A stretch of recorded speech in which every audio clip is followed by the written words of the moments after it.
kumele uqale ngayo in this life njalo qala by celebrating yourself. Because kuyinto ebed yokuthi ucelebrate abanye abantu wena ungacelebrate. Ngathi ngakushanga question ke. Since ungacelebrate mawubekile ucelebrate ubani? Yabo amanye amaplayer mangakora umfukeni abantu basibame naphezulu kwamatafula. Bajabulela omunye umuntu wena ujajulela ubani?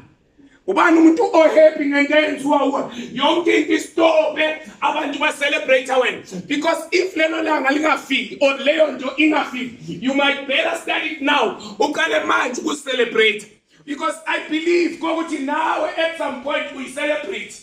The problem is the way ostrich ngakhona, the way sistreet ngakhona is the way sivumela abantu ba street ngakhona.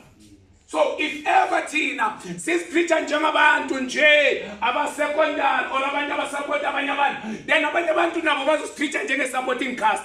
But guess what? I'm not a supporting cast, I am the stone. Yimi stone. I-question sithini story sakho ntwana? Sithini story sakho baby girl? Because you are the stone. Abantu laba sibabisa ama-supporting cast e-TV asibazi namagama sibathola nje bayahleka. Ku-generation kumele bayenze ngathi babhizi. My-question masikamkhomba ubani lo kahle kahle? Umuntu nje ohambisa iy'tori zabanye abantu.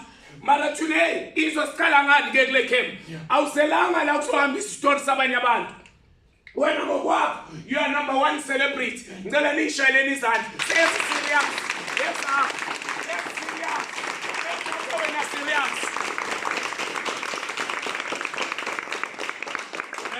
Nice one. Kulaba abanama bafana nale umlungu hambe neBhayibheli lami. Kulaba abanama app emaBhayibheli nawo. Ngicela uzame ukuthola incwadi yaka Hebrews chapter number 11. Hebrews chapter number 11 verse wakhona verse number 23. Hebrews chapter number 11 verse number 23. Iverse enkhuluma ngawe. Lisho ngomunye umuntu mara lisho into ngawe. Kesa ukuthi namhlanje yini into eyenze ngakhuphuka fast neza la. Ngizela ukuzokutshela into eyi1. Ngizela ukuzokutshela ukuthi umuhle. Cabanga. Umuhle.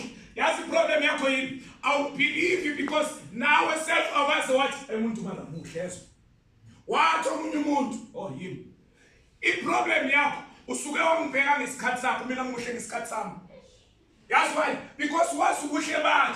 Mama ngibheka ngo7 ungacanga ukuthi angikho muhle ngoba mina ngimuhle ngo11. Mina ngikho muhle ngesikhathi sakho.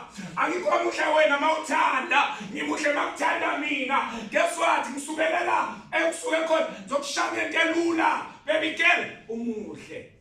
Ntwana umuhle. Ngosho nje le ya.